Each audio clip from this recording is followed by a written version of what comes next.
Telugu Desam party అధినేత నారా చంద్రబాబు నాయుడు అరెస్టుపై ఈరోజు మనం తెలంగాణ తెలుగుదేశం పార్టీ ఎన్టీఆర్ భవన్లో ఉన్నాం. మనతో పాటు సీనియర్ నాయకులు సతీష్ గారు, పొల్లంపల్లి అశోక్ గారు ఉన్నారు. మాట్లాడతాం.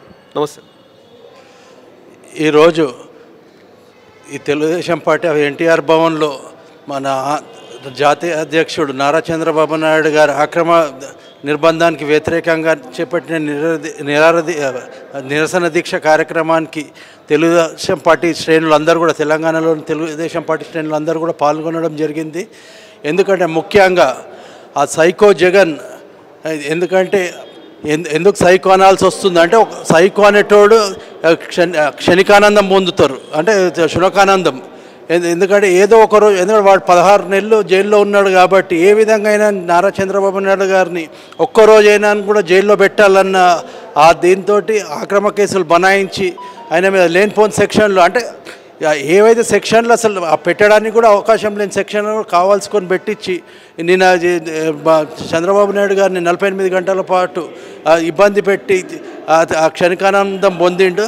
కాబట్టి ఆంధ్ర రాష్ట్ర ప్రజలు కూడా, ముఖ్యంగా అక్కడ ప్రజలు ఏదైతే నారా చంద్రబాబు నాయుడు గారు, ఎందుకంటే ఆయన రాష్ట్రానికి అభివృద్ధి చేసే దానికి కంకణం కట్టుకుంటాడు, వీడేమో అభివృద్ధి నిరోధకుడు, ఆయన అభివృద్ధి చేసే నాయకుడు. కాబట్టి మీరందరూ కూడా రాబోయే ఎన్నికలలో ఆ జగన్ గారికి మీరు తగిన బుద్ధి చెప్పాలని చెప్పేసి, ఎందుకంటే అభివృద్ధి కావాలని కూడా చంద్రబాబు నాయుడు గారిని బలపరిచి మీరు జగన్ని బట్టలు ఉడదీసి చెప్పులతోటి కొట్టి తరిమి కొట్టే విధంగా మీరందరూ కూడా నిర్ణయించుకోవాలని చెప్పి, ఎందుకంటే మీ భవిష్యత్తును పాడు చేసుకోవద్దు. ఎందుకంటే కేవలం ఆ డబ్బుల ఆశకు చూసుకొని మీరు రాష్ట్రాన్ని వెనకబడేటట్టు చేసుకోవద్దు. చంద్రబాబు నాయుడు గారిని చేస్తే రాష్ట్రం అభివృద్ధి చెందుతుంది, మీ పిల్లలు అందరూ కూడా వాళ్ళందరూ అభివృద్ధి చెంది మీ కుటుంబాలు కూడా ఎంతో అభివృద్ధి చెందుతాయి. కాబట్టి మీరందరూ కూడా కఠిన నిర్ణయం తీసుకొని జగన్ని తరిమి కొట్టాలని చెప్పి సందర్భంగా తెలియజేస్తున్నాము. ఈరోజు చంద్రబాబు నాయుడు గారు ఆయనను కష్ట పరిస్థితుల్లో ఆయనను ఎలానైనా జైలు పంపించాలని జగన్ గారు కంకణం కట్టుకొని, నేను 16 నెలలు ఉన్నాను, ఆయన ఒక్కరోజైనా ఉంచాలని చెప్పేసి ఆయన కక్షతోటి ఆయన చేశాడు. మళ్ళీ మా నాయకునికి మచ్చ ఉండదు, ఆయన ఎన్ని మచ్చలు పెట్టినా కూడా మచ్చ లేకుండానే బయటకు వస్తాడు.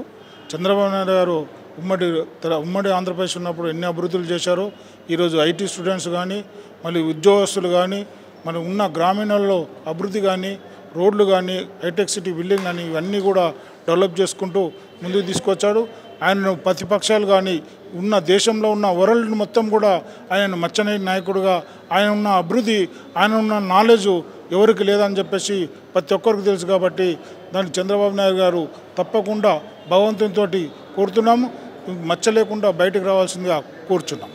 మనం చూస్తే వైఎస్ రాజశేఖర రెడ్డి అధికారంలో ఉన్నప్పుడు, ఆ తర్వాత కేసులు అయినప్పుడు అధికారులు కూడా వాళ్ళు జైలుకి వెళ్ళడం జరిగింది. ఇక్కడ ఈ కేసులో కేవలం చంద్రబాబు నాయుడిని అరెస్ట్ చేసి రిమాండ్కి పంపించారు, అధికారులు కూడా ఉంటారు కదా అందులో. అంటే అప్పుడు రాజశేఖర రెడ్డి పీరియడ్లో కుంభకోణంలో ఐఏఎస్ ఆఫీసర్లు, ఐపీఎస్ ఆఫీసర్లు, మళ్ళీ ఎంతోమంది జైలుకు పోయారు. మళ్ళీ ఆయనతోటి ఈయనకు కూడా 48 కేసులు ఉన్నాయి. ఆ కేసుల్లో కూడా 16 నెలలు జైల్లో ఉన్నాడు. కుంభకోణాలు చేసి ఎన్నో డబ్బులు సంపాదించుండు.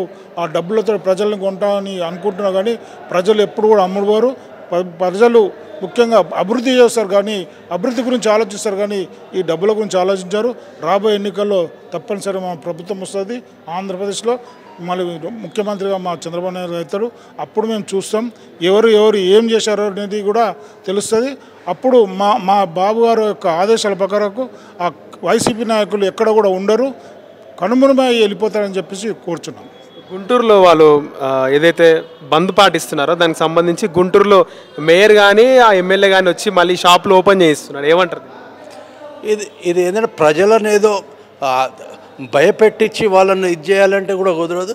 ఏదైనా నా మనసులో ఒకటి నాటకపోయింది, ఏ విధంగా అయినా అని కూడా జగన్మోహన్ రెడ్డికి బుద్ధి చెప్పాలని చెప్పి వాళ్ళు ఆల్రెడీ నిర్ణయం చేసుకుంటారు. ఈ సైకో వల్ల రాష్ట్రం మొత్తం కూడా వెనకబడిపోతుంది.